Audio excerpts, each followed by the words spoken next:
투자자 여러분 반갑습니다. 김종철입니다. 자, 미국 증시가 변수의 터널을 일단 무사히 지나가고 있습니다. 이미 이렇게 말씀드렸던 대로 연준의 전략은 지난 2000년을 중심으로 해서 그 이전의 연준과 2000년 이후의 연준은 바뀐다라는 말씀을 드렸어요.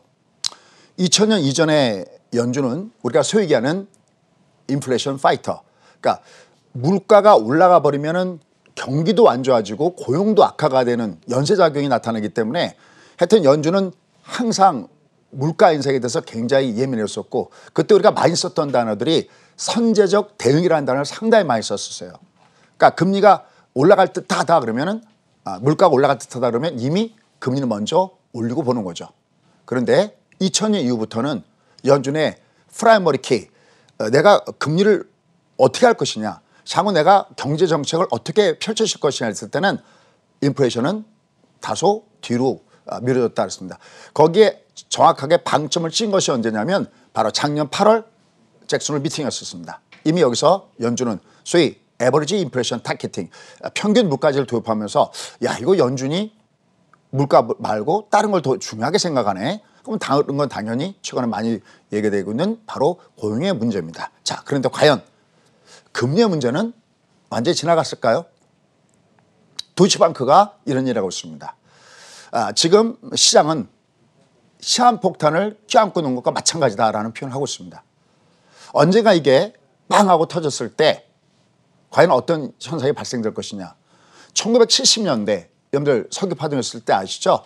그때와 마찬가지로 엄청난 인플레에 휩싸이게 될 것이다. 이런 의견을 얘기하는 사람들이 굉장히 많습니다. 이때 인플레이션이 얼마 정도 나타나냐? 놀라지 마십시오. 무려 7%.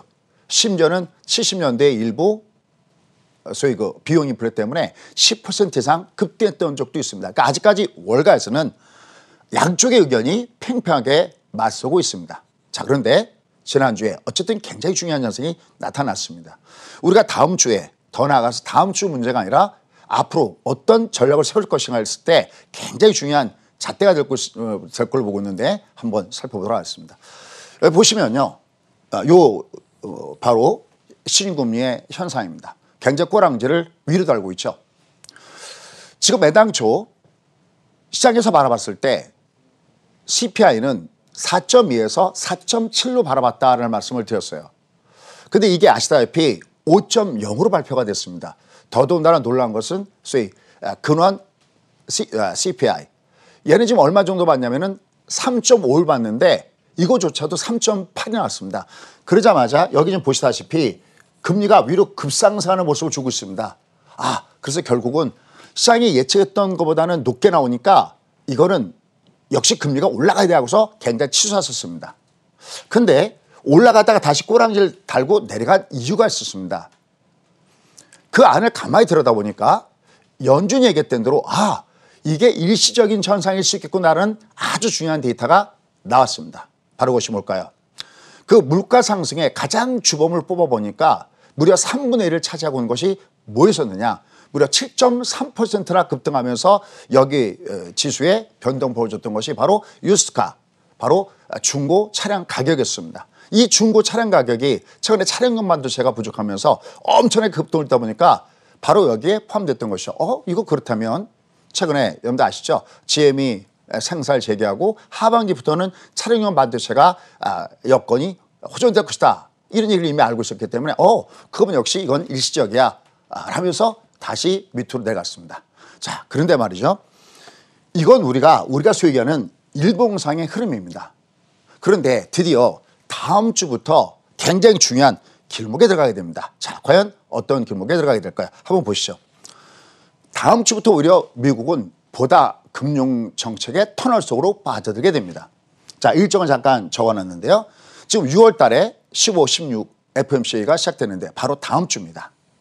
근데 여기만이 문제가 아니라 뒤를 이어서 7월 달 27일, 28일 날, 또 그다음에 8월 달에는 26일, 28일 날 잭슨 홀 미팅. 특히 여기를 굉장히 주목하셔야 됩니다. 그다음에 바로 9월 달에 21일, 22일. 물론 여러 가지 얘기가 많이 있지만 최근에 월가에서 가장 비중 있게 나오는 것은 어떤 것이냐. 요번에 6월 달은 그냥 지나가고 7월 달 혹은 가장 그래도 뭐랄까요? 퍼센트 높게 보는 것은 뭐냐면 잭슨 홀 미팅에서 바로 작년도에도 전 세계 글로벌 시장에 영향을 많이 미치는 바로 에버리지 인플레이션 타겟팅도 잭슨 홀 미팅에서 나왔듯이 이번에도 잭슨 홀 미팅에서 이 얘기가 나오지 않느냐. 그리고 9월 달에 드디어 그것을 발표하지 않겠느냐. 이런 얘기가 많이 나오고 있습니다. 그러면 아까 이 부분과 상당히 대체가 됩니다. 아니 물가 문제가 나오더라도 금리가 이렇게 내려가고 있는데 하면서 이걸 무시하기가 쉬운데요. 다음 글을 보면 그렇게 되지 않을 겁니다. 자, 한번 보시죠. 바로 이 그림입니다. 이게 지난 미국이 기준금리를 위로 올렸을 때의 추이입니다. 그건 두 가지 딱 나눕니다. 여기는 지금 2017년도하고 2018년도하고 나누는데 보시다시피 2017년도에 금리를 3번 올리고요. 2018년도에 가서는 금리를 4번 올립니다. 결국 금리를 올리는 사이클이 누적되다 보니까 결국 주가의 꼭지 부분은 어디서 오느냐. 결국 금리가 올라가면서 이 무게를 견디지 못하고 폭삭 주저앉게 됩니다. 이때 미국의 주가는 2018년도 9월 달에 무려 600포인트나 S&P 기준입니다. S&P 기준으로 600포인트나 내려가고 종합 지수의 하락률을 보면 무려 20%입니다. 20% 정도 하락한다면 뭐 웬만한 종목군들은 전부 다 주저앉는다라고 보셔야 되겠죠. 자, 그런데 이 부분에서 우리가 한 가지 알아야 될 부분들이 있다는 겁니다. 지금 여기서 미국 주가의 추이에서 이 부분을 잘 기억하기 바라겠습니다. 여기가 지금 2018년도 1월 달이고요. 여기는 2018년도 9월 달입니다. 뒤에 가서 굉장히 중요하게 사용될 거니까 대략 어떤 위치로 놓였는지를 한번 보시면 좋겠습니다. 자, 그런데 중요한 게 있습니다. 지금 이것은 크게 보면은 금리가 위로 높아지면서 물론 이제 고금리 시대는 이미 끝났습니다. 다만 금리가 위로 올라가면서 시장에 영향을 줄 가능성은 굉장히 높게 대두가 되고 있는데요. 하나 중요한 부분들이 있습니다. 그게 뭐냐? 바로 오늘은 타이틀이 이겁니다. 이렇게 금리 인상이 결국은 마지막 주시장에서 굉장히 큰 영향을 주고 또 앞서 설명드렸던 대로 도이치방크 같은 경우는 지금은 말 그대로 시한폭탄을 껴안고 있는 것과 마찬가지로 흘러가고 있다라고 이해하고 있고요. 또 일부에서는 앞서 얘기했던 대로 이게 지난 1970년대 소위 석유파동 때와 같은 그런 급수로 이걸 핵폭탄으로 다결할 수 없다. 그리고 연준이 너무나 지금 물가가 올라가는 것을 너무 일시적이다라고 하고 있는데 이건 결국 나중에 문제가 터질 것이다는 얘기를 상당히 많이 하고 있습니다. 그런데 중요한 것은 지금 코앞에 있는 문제는 금리 인상 이게 문제가 아니란 겁니다.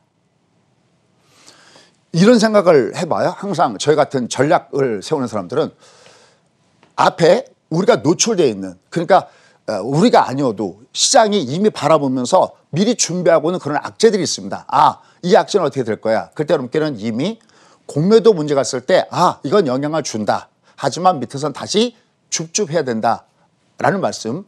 아니면 물가 문제도 뭐든 주가가 급락을 주게 되더라도 거기는 결국은 저점에서 매수할 수 있는 찬스다. 이런 게 참 많아요. 저도 실제적으로 지금 이 방송을 보는 수강생들하고 가장 이번에 주가가 밑으로 내려갔을 때 가장 편하게 살 수 있는 건 뭐냐면 바로 레버리지였었습니다.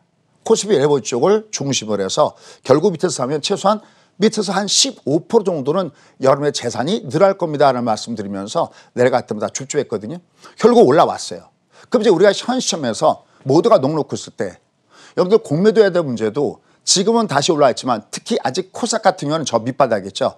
그렇다면 지금 여러분들이나 저나 시장에 참가하는 사람들이 혹시 잊고 있는 악재는 없을까? 왜냐하면 여러분들 아시죠? 항상 문제는 준비된 데서 터지는 것이 아니라 엉뚱한 데서 문제가 터집니다. 아마 이 방송 보시는 어르신들은 그런 인생 경험을 상당히 많이 할 겁니다. 자, 그럼 도대체 어디서 문제가 터질까? 그 바로 숨겨진 한 번의 급락장에 요게 한 번 더 어딘가 올 텐데 만약에 지금 장이 폭락한다면 무엇이 이 장을 폭락시킬까? 그걸 한번 조사해 봤습니다. 자, 지금부터 여러분과 함께 할 텐데요. 이 방송을 듣다 보면은 아마 여러분하고 의견이 다를 수도 있습니다. 다만 나름대로 30년 동안 항상 얘기지만 실패해서 배우는 성공학 그리고 앞서 설명드렸던 대로 이미 준비된 악재는 악재가 아니거든요. 앞서 설명드렸던 대로 이게 누적적으로 돼서 금리가 약간 어쨌든 지금의 금리보다 상당히 고금리 됐을 때 저는 개인적으로 저희 수강생하고 몇 년도를 항상 얘기했으냐면 2023년도 아마 작년도 그 얘기했을 것 같아요. 여러분들 지금은 돈을 벌 수 있는 찬스다. 지금 여기를 놓치면 안 됩니다. 부자 됩시다라는 말씀을 드리고 있고요. 또 이번에도 항상 제목을 보시면 항상 그 제목 밑에 2021년도가 마지막 기회예요. 부자 될 수 있는 마지막 기회입니다. 작년도처럼 주가 상승은 크지 않아도 여기는 도망가지 마십시오. 심지어는 저랑 같이 지금 점심시간 이후에 방송하는 우리 남윤 소장님. 사실 제 시대에 그때는 남윤 소장님은 이 증권계에서는 또 전설적인 인물 중에 사실 한 인물이었습니다. 대신 증권맨이었었는데요. 처음에 아마 많은 분들이 그래도 몇십 년 동안 주장해서 몸담았던 분들은 한결같이 느끼는 겁니다. 아는 곳에서는 악재가 안 터진다. 이번에도 사실은 어떻게 보면 소비자 물가지수도 바로 그런 부분이 아니었나라는 생각입니다. 물론 다행히 그것이 일시적인 소위 유스트가의 가격 상승에 따라서 나타나는 것이라는 것이 나왔기 때문에 올라갔다가 밑으로 훅 빠져 내려갔지만 그럼 도대체 숨겨진 이 악재 지금은 전혀 이건 뭐 괜찮은데 이건 의미 없는데 라고 하는데 도대체 그 숨겨진 악재는 어디서 왔을까요? 자, 그럴 때 여러분께는 그래프 하나를 준비해 봤습니다. 자, 가보시죠. 우리나라 증시입니다. 자, 우리가 2020년 3월 달에 주가가 바닥을 찍었습니다라는 말씀을 이렇게 드렸어요. 그래서 여기서 이렇게 많이 말씀드린 것은 뭐냐면 제 경험상 보면은 한 2 years, 2년 정도는 기본적으로 갈 겁니다라는 말씀을 이렇게 드려왔어요. 그럼 여기서 제가 항상 그런 얘기를 해요. 제가 무슨 뭐 유명해지기 위해서 2 years 갑니다 이런 얘기를 한 게 아니고 이래야 이게 돈을 버는구나. 그걸 워낙 그 앞에서 워낙 실수했던 부분이 많다고 했습니다. 특히 제 기억에 실수한 것은 뭐냐면 2001년도 9.1 테러 이후에 주가 올라갈 때 처음에 제가 멍하니 바람만 봤다는 말씀 드렸었죠. 결국 주가의 바닥은 경기로 바닥을 잡으면 눕는구나. 바로 주가의 바닥은 돈빨로 잡는구나. 결국 여기서는 돈빨로 그걸 잡았었죠. 근데 자 보십시오. 아마 지금도 이 방송 유튜브로도 보시는 분들 계실 텐데요. 항상 주가가 올라가다 이렇게 조정을 받잖아요. 그럼 항상 이런 질문 하세요. 소장님, 2 years 맞습니까? 그죠? 올라가면 또 조용합니다. 뭐 심지어는 제 이름 앞에 아주 멋진 이름도 붙이면서 아주 칭찬하시는 분 계세요. 근데 또 올라가다 조정받으면 소장님, 2 years 맞습니까? 그런 얘기를 해요. 근데 여기서 뭐 다른 구간도 그렇지만 여기를 한번 잠깐 보시기 바랍니다. 여기 보시면 8월, 9월, 10월 달 주가 조정 오죠. 근데 여기도 보면 1월 달에 한번 픽 한번 찍고요. 여기 올라가다 모양을 보시면 위에서는 역V장의 모습이 죽으죠.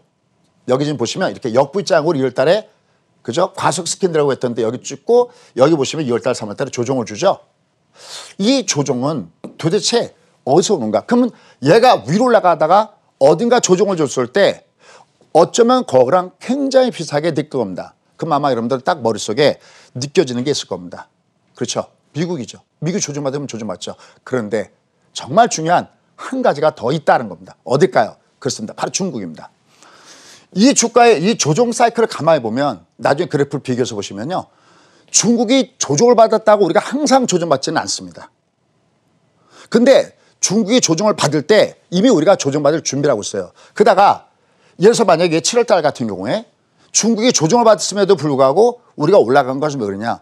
플러스 마이너스예요. 그러니까 덧셈 뺄셈 해버립니다. 중국이 밑으로 확 조정을 받았을 때 이게 받아도 미국이 올라가는 트렌드 됐으면 합이 플러스면 우리가 그 영향을 받아서 위로 올라갑니다. 어차피 우리는 우리의 주가의 곡선은 어디랑 비례하냐면 달러 곡선과 비례하죠. 달러가 많이 들어오면은 우리가 달러가 많이 들어오면 우리의 코스피 지수는 위로 올라가고요. 달러가 꺾어지면 꺾어지죠. 그래서 우리가 환율 그래프하고 반비례한다는 얘기도 바로 거기 있는 거죠. 어차피 우리의 무역 상대국 1등과 2등이 바로 중국과 미국이라는 측면에서 어찌 보면 지극히 당연한 현상이라는 거죠.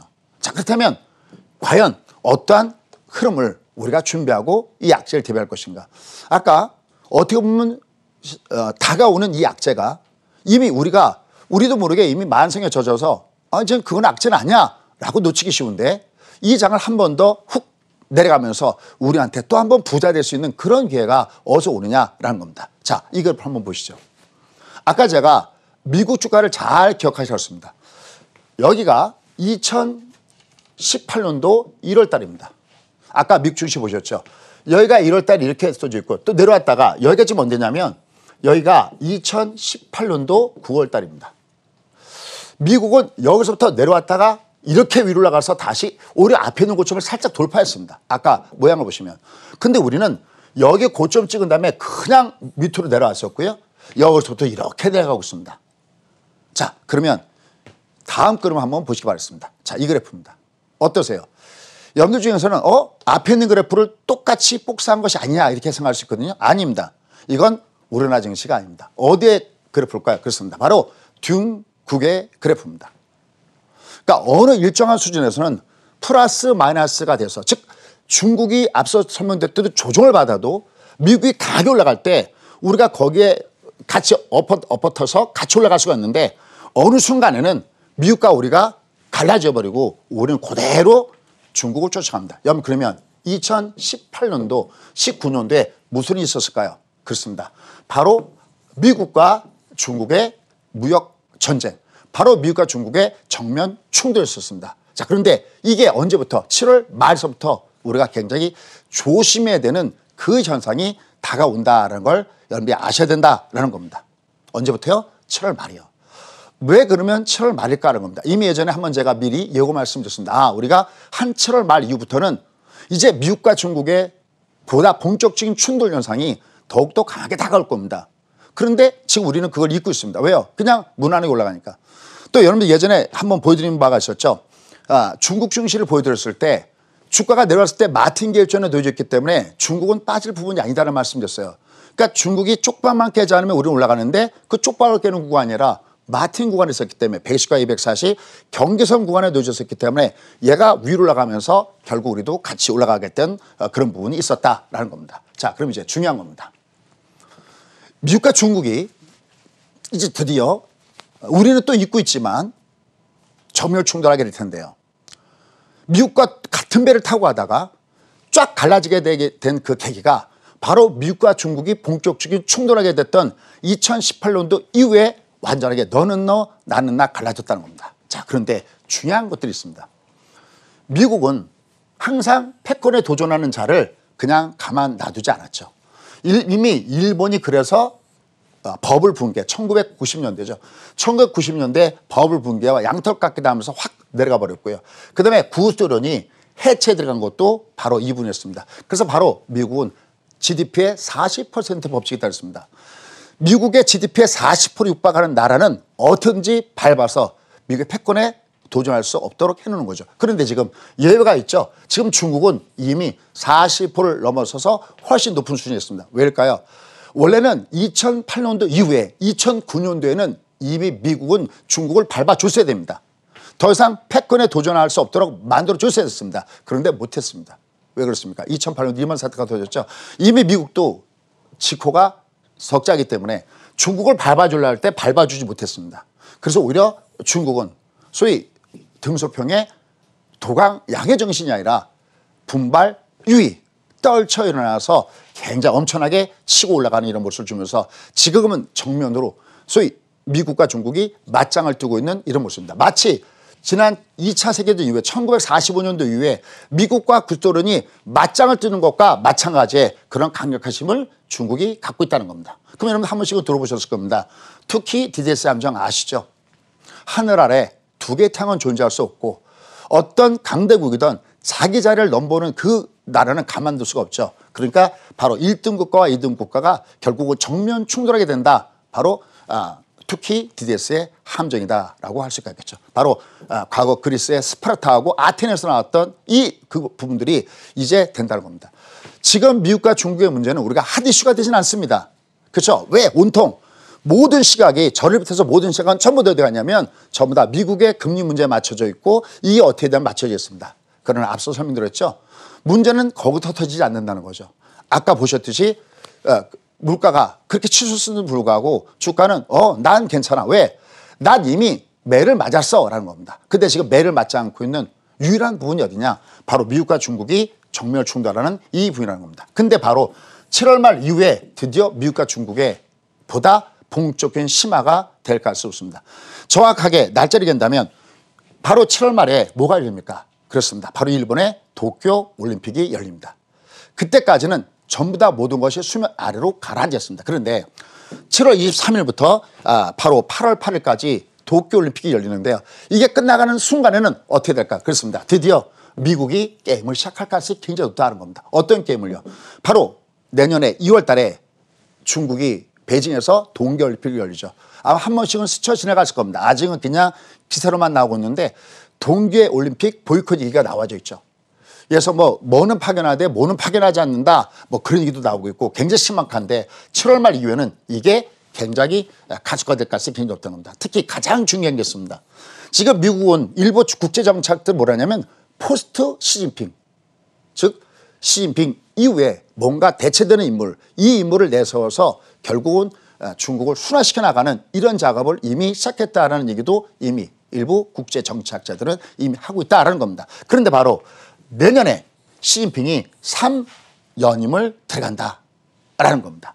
그러면 도대체 미국은 중국을 어떻게 해체 작업을 할 것인가 알아봅니다. 여기에 이제 음모론도 나오고 여러 가지가 많이 나오고 있습니다.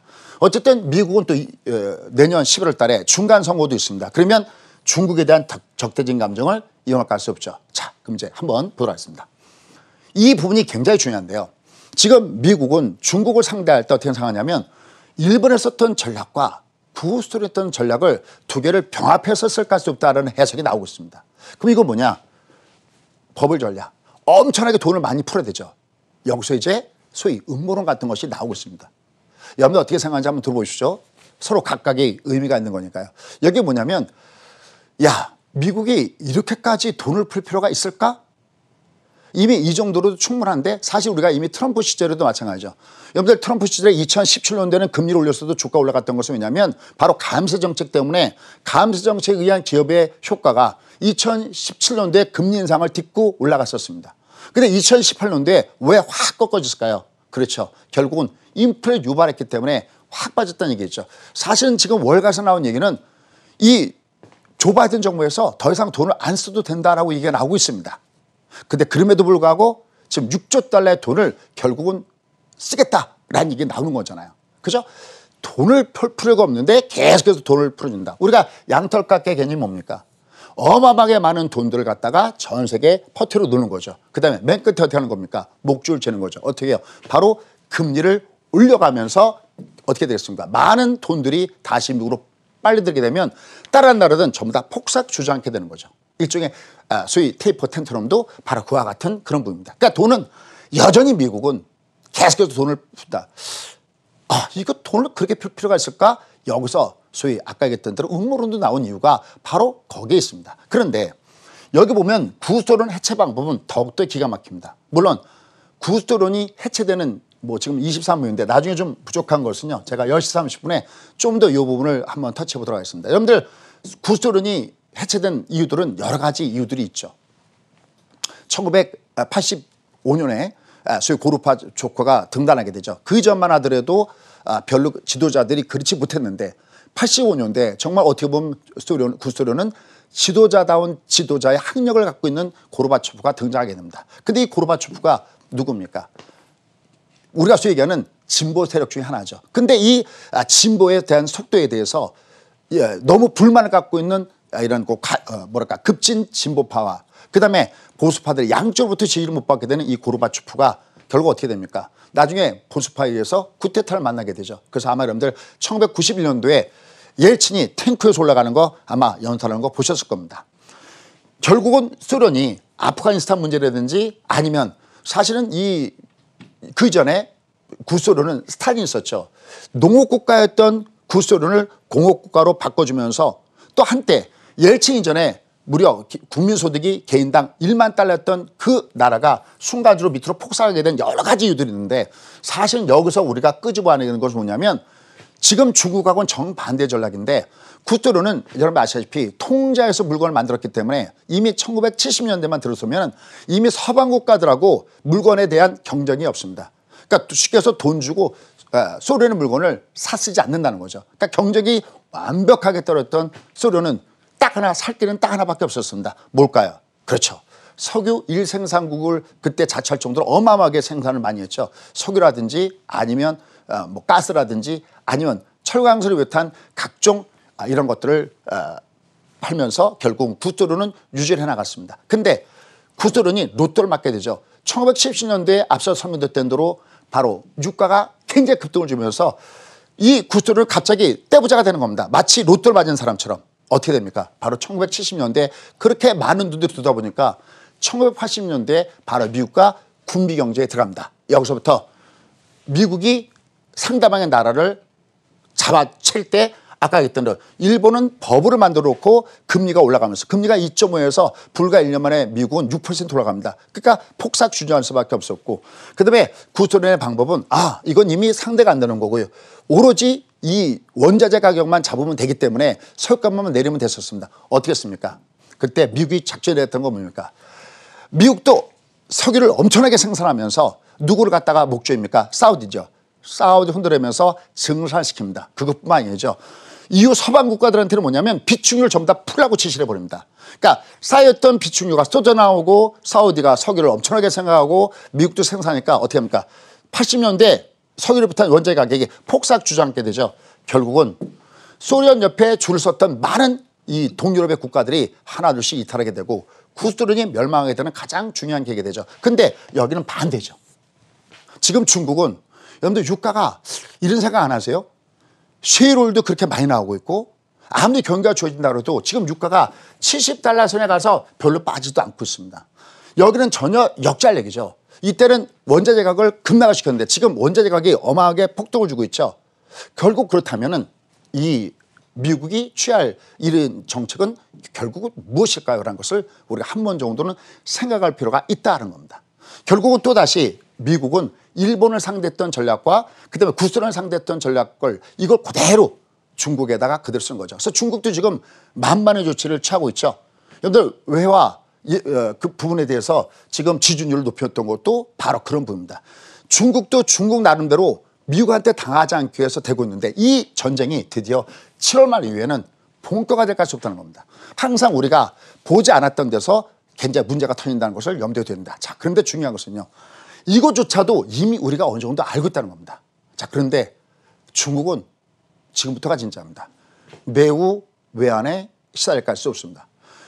우리가 지금은 잊고 있는데 여러분들 작년 이맘때 정도에서 혹시 생각나는 거 없으세요? 엄청나게 큰 부분이 여러분이 생각날 텐데요. 지금 보면은 지금 트럼프 대통령조차도 중국에 대해서 10조 달러의 코로나 배상금을 요구를 하고 있습니다. 이걸 요구해야 된다라고 얘기하고 있고 그다음에 뭐 코로나 바이러스에서 굉장히 얘기 많이 했고 결국은 트럼프는 다음에 대통령의 출마 이럴 준비까지 하고 있다는 것이 전체로 봤을 때는 지금 미국과 중국이 이건 뭐 공화당 민주당의 문제가 아니라 지금 중국에 대해서는 어쨌든 간에 굉장히 강하게 돌진하는 그런 부분입니다. 지금 뭐 관세 100% 얘기도 나오고 있는 것이 바로 트럼프를 중심으로 한 일부 공화당에서 주장하고 있는 것들이 바로 이런 부분이라는 거죠. 자, 그런데 바로 이 부분입니다. 이제 아까 그런 부분들은 우리가 다 아는 문제고요. 이제 여러분들 요새 우리나라를 보면 장마도 아닌데 이틀 한 번 정도 비가 온다라고 느낄 정도로 엄청나게 비가 최근에 많이 왔던 거 아시죠? 작년에 우리가 이맘때쯤에 산사댐 붕괴이기 때문에 엄청나게 야 이거 산사댐 무너지면 어떡하냐라는 게 굉장히 많았었어요. 아까 설명드렸던 대로 지금 미국은 내외환 원자재 가격 급등을 주고 있죠. 그렇지 않아도 지금 굉장히 힘든 상태인데 만약에 또 엄청나게 폭우가 온다 그러면은 이건 엄청나게 중국을 타격을 갈 가능성이 굉장히 높겠고 중국이 어느 날 휘청거리는 순간에 우리도 같이 한번 휘청거리는 그런 담이 또 한번 올 가능성이 굉장히 높다는 겁니다. 근데 문제는 뭐냐면 산사댐 붕괴 기회보다 더 큰 게 있다는 거죠. 바로 여기입니다. 이미 작년에 산사댐이 위험수기에 올라가면서 붕괴 위험이 있었는데 지금 올해 굉장히 문제가 되는 것이 뭐냐면 바로 하류에 있는 양쯔강의 홍수 문제가 엄청나게 범람하고 있습니다. 근데 이게 어떤 문제냐면 기온난화 문제 때문에 원래 비가 태양빛을 들어오면 이걸 일정 부분 반사해서 이 열을 지구가 일정 부분 흡수하지만 나머지는 다 반사해야 되는데 기온난화 때문에 얼음이 점점 녹아들면서 반사할 만한 것을 반사하지 못하고 계속 지금 지구가 그 열을 흡수를 하고 있습니다. 그러니까 보통 비가 오면 조금 오는 게 아니라 이 위에 있는 먹구름들이 어마어마하게 많은 수증기를 품고 있다 보니까 한 번 비가 왔다면 폭우가 쏟아지는데 앞으로 이게 더 한 번 더 했지 덜하지 않는다는 거죠. 그런데 중국은 다른 나라에 비해서는 탄소 제로 시대가 다른 나라보다는 뒤로 연도가 늦춰져 있죠. 그럼 이건 앞으로 어떻게 될까요? 더욱더 큰 문제가 되죠. 그래서 홍수하고 가뭄의 재해가 굉장히 심각하게 될 가능성이 굉장히 높다라는 측면에서 보셔야 되는 거고요. 실제로 얼마 전에 양쯔강 수위가 무려 156만의 최고치를 하고 있다라는 까지 나오고 있습니다. 이게 문제는 뭐냐면 작년에 비해서 한 달이나 앞서서 조기경보가 내려져 있다라는 측면입니다. 결국 이런 모습들이 이제 우리는 지금 현재 금리만 쳐다보고 있는데 한편으로는 지금 이제 6월 달이죠. 이제 얼마 안 남았죠. 이제 우리도 얼마 있으면 우리도 이제 장마철에 접어들게 되면 머지않아 곧바로 이러한 모습들을 줄 가능성이 굉장히 높다는 겁니다. 자, 그럴 때 우리는 어떻게 준비될까요? 자, 보시죠. 자, 어디를 보셔야 되냐면 그럴 때 여기 그래프를 다시 한번 보도록 하겠습니다. 얘가 주가가 상단에서 밑으로 내려갈 때 미국은 내려갔다가 다시 위로 올라가는데 얘가 이렇게 밑으로 무너져 내려가는 이런 모습을 보여줬을 때 우리의 시장은 어떻게 영향을 받을 가능성이 높으냐라는 겁니다. 이런 모습들은 같이 와줘야 됩니다. 그러니까 미국의 금리도 올려버리고 그로 인해서 정말 다른 나라들의 모든 문제들이 달러들이 전부 다 미국으로 빠져들어갈 가능성이 높았던 그런 부분에서 악재가 터졌을 때 굉장히 큰 악재를 받습니다. 지금은 이 악재성 재료들이 이렇게 잠존되어 있는데요. 이제 머지않아 시장에서는 서서히 비가 내리시 가면 바로 이런 부분들을 반영하게 될 겁니다. 근데 앞서 설명드렸던 대로 지금 이 악재는 다른 악재에 비해서 우리가 흡수할 수 있는 악재냐 아니면 지금의 악재를 우리가 커버할 수 없는 악재일 때 지금 이 악재는 우리가 커버할 수 있는 악재다라는 겁니다. 다가오는 이제 중국에 대한 뉴스가 7월 말 이후에 아니면 조만간 장마가 시작됐을 때 보다 본격화될 가능성이 굉장히 높습니다. 그때 주가가 밑으로 충충 내려갔을 때가 이제 여러분들이 다시 한번 주가가 신고가를 돌파하기 전에 마지막 기회다는 것을 염두에 두시고요. 그 기회를 놓치지 말아야 할 걸로 보고 있고요. 좀 더 자세한 사항은 좀 이따가 10시 30분에 좀 더 디테일하게 찾아보도록 하겠습니다.